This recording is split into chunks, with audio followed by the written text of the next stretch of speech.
हरे कृष्णा, राधे राधे, ओम नमः शिवाय, हर हर महादेव। आप सभी का दिन शुभ और मंगलमय हो। इससे पहले की सभी कथाएं सुनने के लिए आप सभी का दिल से आभार। आज दिनांक है 13 फरवरी और दिन है शुक्रवार और आज फाल्गुन मास के कृष्ण पक्ष की पावन विजया एकादशी भी है। आप सभी को विजया एकादशी की हार्दिक और बहुत बहुत शुभकामनाएं। आज आप हमारे चैनल पर विजया एकादशी की सभी कथाएं भी अवश्य सुनिए।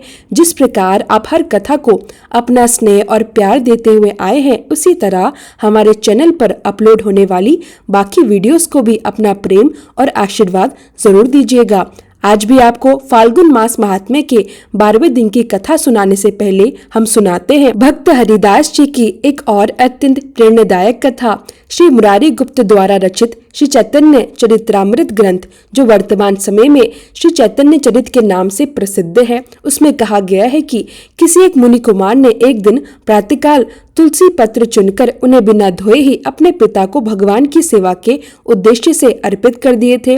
जब यह बात उनके पिता को ज्ञात हुई तो उन्होंने क्रोधित होकर उन्हें यवन होने का अभिशाप दे दिया। वही पिता के द्वारा अभिशप्त वही मुनि कुमार यवन कुल में उत्पन्न होकर परम भक्त श्री हरिदास ठाकुर जी के रूप में जन्मे। जब श्री नित्यानंद प्रभु श्री जीव गोस्वामी को श्री नवदीप धाम की परिक्रमा कराते हुए श्री अनंत दीप में पहुंचे, तब एक स्थान की ओर संकेत करके उन्होंने कहा, इस स्थान पर द्वापर युग के अंत में ब्रह्मा जी ने श्री गौरांग महाप्रभु की कृपा प्राप्त करने की आशा से घोर तपस्या की थी। ब्रह्मा जी के पूर्व प्रसंग को बताते हुए श्री नित्यानंद प्रभु ने कहा, श्री कृष्ण लीला में बछड़ों और ग्वाल बालों को चुराकर ब्रह्मा जी ने अपनी माया द्वारा गोविंद से छल करने का प्रयास किया था। जब उन्होंने देखा कि उनकी माया स्वयं पराजित हो गई है, तब चतुर्मुख ब्रह्मा अपने अपराध के कारण अत्यंत दुखी हो गए। अनेक स्तुति और प्रार्थनाएं करने के पश्चात उन्होंने श्री कृष्ण के चरणों में क्षमा याचना की। वृंदावन पति श्री कृष्ण ने उन्हें करुणा करके क्षमा कर दिया। तब ब्रह्मा जी ने मन ही मन विचार किया, मेरी बुद्धि कितनी अधम और घृणित थी। मैं स्वयं को ही जगत का सृष्टिकर्ता समझ बैठा था। इसी अहंकार और बुद्धि दोष के कारण मैं कृष्ण प्रेम से वंचित रहा और ब्रजलीला के दिव्य रसों का आस्वादन करने से भी दूर हो गया। अगर मुझे गोपाल रूप में जन्म मिलता तो मैं अनायास ही गोपियों के स्वामी श्री कृष्ण की सेवा कर पाता। उस अद्भुत लीला को देखने का सौभाग्य मुझे नहीं मिला। इसलिए अब मैं यह संकल्प करता हूँ कि श्री गौरांग महाप्रभु के प्रति मेरे मन में कोई कुबुद्धि न आए। ऐसा सोचकर ब्रह्मा जी ने बहुत समय तक इसी अनंत दीप में ध्यान लगाकर कठोर तपस्या की। कुछ समय पश्चात श्री गौरचंद्र ने प्रसन्न होकर चतुर्मुख ब्रह्मा के सामने प्रकट होकर कहा, ब्रह्मा, तुम्हारी तपस्या से प्रसन्न होकर मैं तुम्हें वही वर देने आया हूँ जिसकी तुम आशा कर रहे हो। जब ब्रह्मा जी ने नेत्र खोलकर श्री गौरांग महाप्रभु के दर्शन किए तो वे भाव विभोर होकर मूर्छित हो गए और भूमि पर गिर पड़े। तब महाप्रभु ने कृपा करके ब्रह्मा जी के मस्तक पर अपने दिव्य चरण रख दिए। दिव्य ज्ञान प्राप्त कर ब्रह्मा जी स्तुति करते हुए कहने लगे, मैं अभिमान के वश होकर अपने चरणों में अपराध कर बैठा और उसी के फलस्वरूप जड़ रस में निमग्न हो रहा हूँ। प्रभु, हमारे भाग्य में आपका शुद्ध दास बनना शायद लिखा ही नहीं है, इसलिए माया हमारे लिए अपना मोह रूपी जाल फैलाती रहती है। मेरे जीवन का प्रथम प्रार्थ अर्थात आधा जीवन तो बीत गया है। अब मुझे चिंता हो रही है कि मेरा शेष जीवन कैसे व्यतीत होगा। मेरी आपके श्री चरणों में एकमात्र प्रार्थना है कि आपकी प्रकट लीला में आपका परिकर बनकर आऊं। मुझे ऐसा जन्म मिले जिससे मेरी ब्रह्मा बुद्धि सदा के लिए दूर हो जाए। मैं हर समय आपके साथ रहूं और केवल आपके ही गुणों का गुणगान करता रहूं। ब्रह्मा जी की यह विनम्र प्रार्थना सुनकर भगवान श्री गौर हरि ने तथास्तु कहकर उन्हें वर प्रदान किया। श्रीमन महाप्रभु ने कहा, जब मेरी लीला प्रकट होगी उस समय तुम एक यवन के घर जन्म लोगे। तुम सदा अपने को दीनहीन समझोगे और तुम्हारा नाम हरिदास होगा। तुम्हें किसी प्रकार का कोई अभिमान नहीं रहेगा। तुम्हारे जीवा पर प्रतिदिन 3 लाख हरि नाम स्वयं कीर्तन करेगा। देह त्याग के समय तुम्हें मेरे साक्षात दर्शन प्राप्त होंगे। इस साधना के प्रभाव से तुम दीप अर्थात के अंत में इस नवदीप धाम को प्राप्त करोगे और नित्य रास में निमंत्रित किए जाओगे। हे ब्रह्मा, मेरे हृदय की बात सुनो। मेरी इन गुण बातों को कभी भी इधर उधर शास्त्रों में प्रकट मत करना। मैं भक्त भाव लेकर भक्ति रस का आस्वादन करूंगा और अत्यंत दुर्लभ संकीर्तन का प्रचार करूंगा। अन्य अन्य अवतारों के समय जितने भी भक्त हुए हैं उन सभी को मैं ब्रज रस में निमंत्रित करूंगा। मेरा हृदय श्री राधिका के प्रेम में पूर्णतः वशीभूत है। मैं उन्हीं के भाव और अंग कांति को धारण करके इस पृथ्वी पर प्रकट होऊंगा। मेरी सेवा करके श्री राधा को जो सुख प्राप्त होता है, उसी राधा भाव को धारण कर मैं स्वयं उस सुख का भी अनुभव करूंगा। आज से ही तुम मेरे शिष्य वृत्ति हो। हे दीन बंधु, हे भक्त वत्सल प्रभु, मुझे कब आपके श्री चरण कमलों की प्राप्ति होगी? इस प्रकार की करुण प्रार्थना के माध्यम से यह उपाख्यान हमें यह स्पष्ट करता है कि श्रीमन महाप्रभु के परिकर नामाचार्य श्री हरिदास ठाकुर वास्तव में ब्रह्मा ही हैं। यद्यपि कुछ लोग कहते हैं कि हरिदास जी चतुर्मुख ब्रह्मा है, कुछ का मत है कि वे प्रहलाद महाराज के प्रकाश रूप हैं, और कुछ का यह भी मानना है कि वे दोनों ही दिव्य स्वरूपों के संयुक्त अंश है। परंतु सभी का एक मत यह अवश्य है कि श्रीमन महाप्रभु के पार्षदों के साथ विहार करने वाले श्री हरिदास जी महाभागवत है। यह सत्य है, पूर्ण सत्य है कि श्री हरिदास जी जगत के ईश्वर श्री चैतन्य चंद्र के एक महान और मुख्य अनुचर है, जिनकी कृपा की केवल एक छोटी सी कोड से ही यह नाम रूप आत्मक संपूर्ण संसार स्थित है। यज्ञ, याग, जप, तप, ध्यान, पूजा, निष्ठा, योग, समाधि, इन सभी साधनों का अंतिम और वास्तविक फल केवल भगवान के नाम में प्रीति उत्पन्न होना ही है, और वही प्रीति, वही हरिनाम का रस श्री हरिदास ठाकुर जी के जीवन में पूर्ण रूप से प्रकट हुआ था। इसलिए उनका जीवन हमें यह सिखाता है कि अभिमान त्याग कर स्वयं को दीन मानकर केवल हरिनाम का आश्रय लेने से ही मनुष्य को परम सिद्धि प्राप्त होती है। हरिनाम ही जीवन है, हरिनाम ही साधन है और हरिनाम ही साध्य है। अगर इन कर्मों को करने से नाम में प्रीति उत्पन्न नहीं हुई तो फिर इन कर्मों को करना भी व्यर्थ ही समझना चाहिए, क्योंकि जब तक हृदय में प्रभु के नाम के प्रति प्रेम नहीं जागता तब तक सारे बाहरी कर्म अधूरे ही माने जाते हैं। और नाम जप में देश, काल, पात्र, जाति, वर्ण, समय या असमय, सूची या असुचि, इन सभी बातों का विचार भी नहीं करना चाहिए। तुम जैसी भी हालात में हो, जहाँ कहीं भी हो, जैसे भी हो, जिस किसी भी वर्ण के हो, कैसी भी परिस्थिति में क्यों ना हो, हर समय हर काल में श्री हरि के सुमधुर नामों का संकीर्तन कर सकते हो। नाम जप की महिमा इतनी अद्भुत है कि पापी से पापी मनुष्य भी परम पावन बन जाता है। अत्यंत नीच से नीच व्यक्ति भी सर्व पूज्य समझा जाने लगता है। छोटे से छोटा मनुष्य भी सर्वश्रेष्ठ हो जाता है और बुरे से बुरा भी महान भगवत भक्त बन जाता है। कबीरदास जी कहते हैं, नाम जपत कुंठी भलो, चुई चुई गिरे जो चाम, कंचन देह किस काम की, जी मुख नाही राम। अर्थात जिस मुख से राम नाम का उच्चारण नहीं होता वह स्वर्ण समान शरीर भी किस काम का, और जो नाम जपता है वह चाहे कुटिया में रहे वही सर्वश्रेष्ठ है। सभी मिलकर प्रेम से बोलिए महाप्रभु हरिदास जी की जय हो। यह थी आज की कथा। अब सुनिए फाल्गुन मास महात्म्य में आज का अध्याय। एक समय श्री सूत जी को नैमिषारण्य तीर्थ में बैठे देखकर शौनक आदि महर्षि बड़े हर्ष के साथ उनके पास आए और अत्यंत श्रद्धा से उन्हें चारों ओर से घेर लिया। जब वे सभी तपस्वी महात्मा अपने अपने आसनों पर विराजमान हो गए, तब उनके बताए हुए आसन पर लोमहर्षण कुमार सूत जी भी विनय पूर्वक बैठ गए।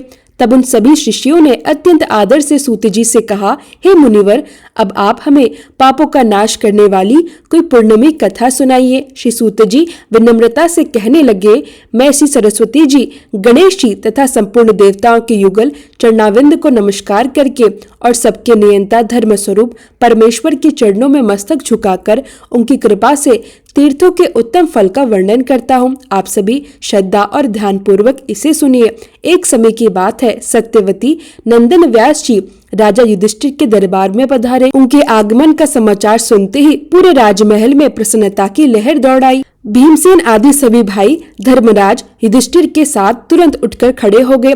युधिष्ठिर स्वयं आगे बढ़कर भाइयों सहित उन्हें साष्टांग प्रणाम किया, फिर विधि पूर्वक उनकी पूजा करके उन्हें सिंहासन पर आदर सहित बिठाया और उनका कुशल मंगल पूछा। तब धर्मात्मा व्यास जी ने उन्हें एक पवित्र और दिव्य कथा सुनाई। कथा के अंत में राजा युधिष्ठिर ने मुनि श्रेष्ठ व्यास जी से विनम्रता पूर्वक कहा, हे ब्राह्मण देवता, आपकी कृपा से मैंने बहुत सी उत्तम और कल्याणकारी कथाएं सुनी है। अब इस समय मैं धर्मरण के उत्तम महात्म्य की कथा सुनना चाहता हूँ। कृपा करके आज आप हमें यह कथा भी सुनाइए। तब व्यास जी कहने लगे, हे धर्मराज, धर्मरण अनेक प्रकार के वृक्षों से युक्त है। वहाँ तरह तरह की लताएं और सुंदर गुल्म उसे और भी शोभायमान बनाते हैं। वह स्थान सदा पुण्य देने वाला है और निरंतर फलों से भरा रहता है। वहाँ पर किसी को किसी से कोई भी बैर नहीं होता। धर्मरण सर्वथा निर्भय स्थान है। वहाँ गौ और व्याघ्र, चूहे और बिल्ली सभी एक साथ खेला करते हैं। मेढक सांप के साथ खेलता है। मनुष्य राक्षसों के साथ विहार करते हैं। धर्मरण्य महान आनंद में दिव्य और पावन से भी अति पावन है। स्वर्ग में देवता लोग भी धर्मरण्य के निवासियों की प्रशंसा किया करते हैं। यह सुनकर धर्मराज युधिष्ठिर ने पूछा, हे मुनिवर, देवताओं ने उस क्षेत्र का नाम धर्मरण्य कब रखा? तब व्यास जी बोले, हे राजन, एक समय धर्मराज ने वहाँ बड़ी कठिन तपस्या की थी। जब धर्मराज गहन तपस्या में लीन थे तब ब्रह्मा और इंद्र आदि सभी देवता उन्हें देखकर कैलाश पर्वत पर गए। वहाँ भगवान शंकर भगवती उमा देवी के साथ पारिजात वृक्ष की शीतल छाया में विराजमान थे। उनके समीप पहुंचकर ब्रह्मा जी ने अत्यंत भक्ति भाव से उनकी स्तुति इस प्रकार की, हे नीलकंठ, आपके अनंत स्वरूप है, आपको बारंबार नमस्कार है। आपके इस दिव्य स्वरूप का यथार्थ ज्ञान किसी को भी पूर्ण रूप से नहीं है। आप केवल्य और अमृत स्वरूप है, आपको नमस्कार है। देवता भी जिसका अंत नहीं जानते, उन भगवान शिव को नमस्कार है। वाणी भी जिनकी महिमा का पूर्ण वर्णन करने में असमर्थ है, उन सदाशिव को नमस्कार है। हे भगवान, आपके मन से चंद्रमा की उत्पत्ति हुई और आपके नेत्रों से सूर्य की उत्पत्ति हुई है। हे देव, आप ही सब कुछ है, आप में ही सबकी स्थिति है। इस लोक में जितनी भी स्तुतियां की जाती है, उन सभी के द्वारा स्तवन करने योग्य केवल आप ही हैं। हे ईश्वर, आपके द्वारा ये संपूर्ण विश्व प्रपंच व्यापक है, आपको बारंबार नमस्कार है। इस प्रकार महादेव जी की अत्यंत श्रद्धा और भक्ति से स्तुति करके श्री ब्रह्मा आदि सभी देवता उनके आगे दंड की भांति पृथ्वी पर गिर पड़े। तब भगवान शंकर देवताओं से कहने लगे, हे देवताओं, तुम क्या चाहते हो? यह सुनकर ब्रह्मा जी हाथ जोड़कर विनम्र भाव से बोले, हे सबके दुखों का नाश करने वाले महादेव, धर्मात्मा धर्मराज ने अत्यंत दुस्सह और कठोर तपस्या की है। न जाने वे देवताओं का कौन सा उत्तम स्थान प्राप्त करना चाहते हैं। यही सोचकर इंद्र आदि सभी देवता उनकी तपस्या से भयभीत और विचलित हो उठे हैं। हे देवेश, आप कृपा करके उन्हें इस तपस्या से उठाइए। महादेव जी शांत स्वर में बोले, हे देवताओं, मैं सत्य कह रहा हूँ, तुम्हें धर्मराज से तनिक भी भय करने की आवश्यकता नहीं है। भगवान शिव के इन आश्वासन भरे वचनों को सुनकर सभी देवता प्रसन्न हुए। वे उठे, भगवान शिव की श्रद्धा से परिक्रमा की, बार बार उन्हें नमस्कार किया और फिर निडर होकर अपने अपने लोक को लौट गए। लेकिन देवराज इंद्र का मन शांत न हो सका। उन्हें रात भर नींद नहीं आई। उनकी सुख शांति जैसे कहीं खो गई। वे मन ही मन चिंतित होकर सोचने लगे, अरे, यह तो मेरे लिए बड़ा भारी विघ्न उपस्थित हो गया। धर्मराज ने कहीं मेरा इंद्र पद प्राप्त करने के लिए तो यह कठिन तपस्या आरंभ भी नहीं की। ऐसा विचार करते हुए देवराज इंद्र ने देवताओं से कहा, हे देवताओं, मैंने अत्यंत कष्ट उठाकर जो इंद्रपद प्राप्त किया है, क्या धर्मराज उसे मुझसे छीन लेना चाहते हैं? यह सुनकर देवगुरु बृहस्पति जी बोले, हे देवराज, यदि ऐसा है तो उनकी तपस्या में विघ्न डालने के लिए वह उर्वशी आदि अप्सराओं को भेजना चाहिए। भगवान शिव के आश्वासन के बावजूद भी देवताओं का भय पूरी तरह समाप्त नहीं हुआ था।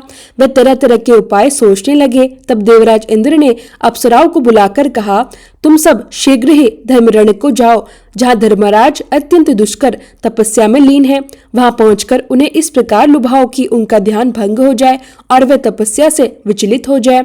इंद्र का यह वचन सुनकर वर्धनी नामक एक अप्सरा आगे बढ़ी और बोली, हे पाक शासन, देवताओं के कार्य की सिद्धि के लिए मैं अपनी माया और रूप के बल से पूर्ण प्रयास करूंगी। ऐसा कहकर वर्धनी उस स्थान पर पहुंची जहाँ धर्मराज कठोर तपस्या कर रहे थे। वे अत्यंत सुंदर वस्त्रों और बहुमूल्य आभूषणों से सुसज्जित थी। उसके गालों पर रोली की लालिमा थी, नेत्रों में गहरा काजल और उसका रूप अत्यंत मनोहर दिखाई दे रहा था।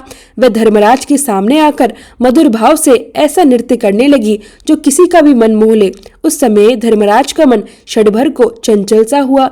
वर्धनी का यह देखकर मधुर स्वर में पूछा, प्रभु, समस्त चराचर जगत धर्म में ही स्थित है, आप स्वयं साक्षात धर्म स्वरूप होकर भी यह कठोर तपस्या क्यों कर रहे हैं? यमराज जी शांत भाव से बोले, हे भामिनी, मैं भगवान शंकर के दिव्य स्वरूप का दर्शन करना चाहता हूँ, इसी उद्देश्य से यह कठिन तपस्या कर रहा हूँ। यह सुनकर वर्धनी ने सत्य प्रकट करते हुए कहा, हे धर्मराज, आपकी इसी तपस्या से देवराज इंद्र इंद्र भयभीत हो गए हैं। उन्हीं के कहने पर मैं यहाँ आपकी तपस्या में विघ्न डालने आई हूँ। वर्धनी के इस सत्य भाषण से, उसके निष्कपट शब्दों से सूर्यनंदन यमराज अत्यंत प्रसन्न हुए। उन्होंने वर्धनी से कहा, मैं समस्त पाप कर्मी और दुष्ट आत्मा प्राणियों के लिए यमराज हूँ और सभी जितेंद्र मनुष्यों के लिए धर्म स्वरूप हूँ। इसलिए मैं तुम्हें एक दुर्लभ वरदान देता हूँ, तुम अपनी मनवांछित वर मांगो। तब वर्धनी बोली, हे धर्मधारियों में श्रेष्ठ, मुझे लोकहित के लिए इंद्रलोक में स्थिर और सम्मान पूर्वक निवास प्रदान कीजिए। यमराज जी ने कहा, तथास्तु, अब तुम शीघ्र ही कोई दूसरा वर भी मांगो। वर्धनी ने विनम्रता से कहा, हे महामते, इस महान क्षेत्र में इसी स्थान पर मेरे नाम से एक प्रसिद्ध तीर्थ स्थापित हो, जो सभी पापों का नाश करने वाला हो। वहाँ किया गया दान, होम, जप तथा स्वाध्याय सब कुछ अक्षय फल देने वाला हो। यमराज जी ने पुनः कहा, तथास्तु। यह कहकर भगवान धर्मराज मौन हो गए। वर्धनी अत्यंत प्रसन्न हुई। उसने श्रद्धा पूर्वक धर्मराज की 3 बार परिक्रमा की, मस्तक झुकाकर उन्हें प्रणाम किया और फिर स्वर्गलोक को प्रस्थान किया। वहां पहुंचकर उसने देवराज इंद्र से कहा, हे देवेश, आप सूर्यनंदन यम से भय न करें, वे तो केवल यश प्राप्ति के लिए तपस्या कर रहे हैं। यह कहकर उसने इंद्र को प्रणाम किया और अपने स्थान को चली गई। इसके बाद धर्मराज पुनः विधि पूर्वक तपस्या में स्थित हो गए। उनकी घोर तपस्या देखकर देवताओं ने पुनः भगवान शंकर से प्रार्थना की। तब भगवान शंकर वृषभ पर आरूढ़ होकर अस्त्र शस्त्र और सुंदर कवच धारण कर उस स्थान की ओर प्रस्थान किए जहाँ धर्मराज तपस्या में लीन थे। वहां पहुंचकर महादेव बोले, हे धर्मराज, तुम्हारी इस कठोर तपस्या से मेरा मन अत्यंत प्रसन्न और पूर्ण रूप से संतुष्ट हो गया।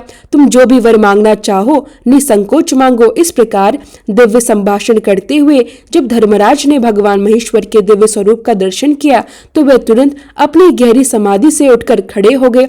दोनों हाथों को विनम्रता से जोड़कर अत्यंत शुद्ध और मधुर वचनों में उन्होंने लोकनाथ भगवान शिव की इस प्रकार स्तुति की, हे भगवान, आप समस्त संसार पर शासन करने वाले परम ईश्वर हैं। आपको मेरा कोटि कोटि नमस्कार है।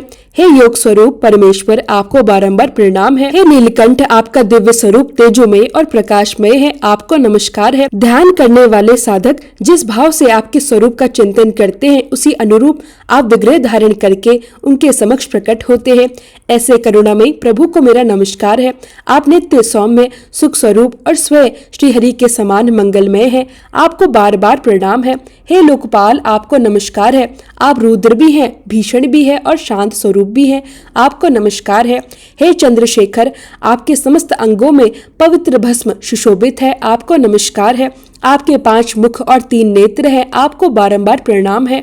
सर्प आपके दिव्य आभूषण है तथा दिशाओं को ही आपने वस्त्र के रूप में धारण किया है। आप अंधकासुर का संहार करने वाले और दक्ष के पापों का नाश करने वाले हैं, आपको नमस्कार है। आपने कामदेव को भस्म कर दिया, ऐसे महान प्रभु को मेरा प्रणाम है। हे प्रभु, मेरे द्वारा की गई इस पावन स्तुति का जो मनुष्य शुद्ध होकर तीनों काल पाठ करेगा अथवा श्रद्धा से सुनेगा, वह सभी पापों से मुक्त होकर अंततः कैलाश धाम को प्राप्त होगा। इस प्रकार धर्मराज जी ने अत्यंत श्रद्धा और भक्ति से भगवान शिव को प्रणाम करके उनकी स्तुति की। तब प्रसन्न होकर शिव जी बोले, हे महाभाग, तुम्हारे मन में जो भी इच्छा हो उसके अनुसार कोई वर मांगो। तब यमराज ने विनम्र भाव से कहा, हे प्रभु, यदि आप मुझ पर कृपा करके मुझे मनवांछित वर प्रदान करना चाहते हैं तो इस पवित्र महाक्षेत्र में आप मेरे नाम से प्रसिद्ध होकर निवास कीजिए। यह स्थान धर्मार के नाम से तीनों लोकों में विख्यात और पूजनीय बने। महादेव जी मुस्कुराते हुए बोले, हे धर्मराज, यह स्थान प्रत्येक युग में सदा धर्मार नाम से ही प्रसिद्ध और पूजित होगा। यदि तुम्हारे मन में कोई और भी इच्छा हो तो निसंकोच कहो, मैं उसे भी अवश्य पूर्ण करूंगा। धर्मराज ने पुनः निवेदन किया, हे भगवान, 2 योजन विस्तार वाला यह उत्तम और पावन स्थान मेरे नाम से प्रसिद्ध तीर्थ बने। यह समस्त देहधारियों के लिए पवित्र, स्नातन और मोक्ष प्रदान करने वाला स्थान हो। तब महादेव ने प्रसन्न होकर कहा, यवमस्तु, ऐसा ही होगा। इस तीर्थ में मेरी भी सदा स्थिति रहेगी। तुम्हारे इस निर्मल और पुण्यमय स्थान को मैं कभी नहीं छोड़ूंगा। यहाँ मेरे नाम से विश्वेश्वर नामक एक दिव्य महालिंग प्रकट होगा। ऐसा कहकर महादेव जी वही अंतर्ध्यान हो गए। उनके अंतर्ध्यान होते ही वहाँ एक अद्भुत और तेजस्वी शिवलिंग प्रकट हुआ। धर्म के द्वारा स्थापित किया गया वह दिव्य शिवलिंग धर्मेश्वर नाम से प्रसिद्ध हुआ, उसका केवल स्मरण और श्रद्धा पूर्वक पूजन करने से मनुष्य सभी पापों से मुक्त हो जाता है। यदि आप धर्मेश्वर महादेव जी के मंदिर के विषय में जानना चाहते हैं तो आपको बता दूं कि इसके दो अत्यंत प्रसिद्ध मंदिर हैं, एक हिमाचल प्रदेश में और दूसरा पवित्र नगरी बनारस में स्थित है। धर्मराज जी ने वहीं एक पवित्र धर्मवापी का निर्माण कराया जो अत्यंत मनोहर और पुण्यदायिनी है। उसमें स्नान करने और जलपान करने से मनुष्य अपने सभी पापों से मुक्त हो जाता है। जो मनुष्य व्याधि दोष अर्थात रोगों के नाश और जीवन के कलुषों की शांति के लिए उस धर्मवापी में स्नान करके यम तर्पण करता है, उसे कोई उपद्रव और कोई भी प्रकार की परेशानी नहीं सताती। अंतारिया, तिंजारी, 4 दिनों पर आने वाला ज्वर, किसी नियत स्थान पर बार बार होने वाला ज्वर तथा शीत ज्वर आदि जितने भी रोग है वे सभी उस मनुष्य को कष्ट नहीं देते जो श्रद्धा से उस परम पूर्णमय धर्मवापी में स्नान करता है। जो व्यक्ति वहां स्नान करके शमी के पत्ते के बराबर भी पिंडदान करता है वह पुनः गर्भवास को प्राप्त नहीं होता। वह महाभयंकर कुभिपाक, रौरव और अंधतामिस आदि भयंकर नरकों से भी मुक्त पा जाता है। धर्मवापी में तर्पण करने से बृहस्पति, अग्नि, स्वात, आजप और सोमप आदि देवता उत्तम तृप्ति को प्राप्त होते हैं। जो लोग माया से मोहित होकर इस पवित्र क्षेत्र में अत्यंत दूषित कर्म जैसे परस्त्री गमन या सोने आदि की चोरी करते हैं वे निश्चित रूप से नरक में गिरते हैं। अन्य किसी क्षेत्र में किया गया पाप धर्मरण्य में आकर नष्ट हो जाता है, लेकिन धर्मरण्य में किया गया पाप वज्र के समान कठोर होकर चिपक जाता है। यहाँ किया गया पुण्य हो या पाप, जो भी शुभ या अशुभ कर्म होता है वह 100 वर्षों तक निरंतर बढ़ता ही रहता है। मन में कामना रखने वालों के लिए यह पवित्र तीर्थ कामनाओं को पूर्ण करने वाला है। योगियों के लिए यह मुक्तिदायक है और सिद्ध पुरुषों के लिए यह सदा सिद्धि प्रदान करने वाला बताया गया है। जय भोलेनाथ। आज के अध्याय में बस इतना ही। इसके आगे की दिव्य कथा आप सभी अगले अध्याय में अवश्य सुनिएगा। हर हर महादेव।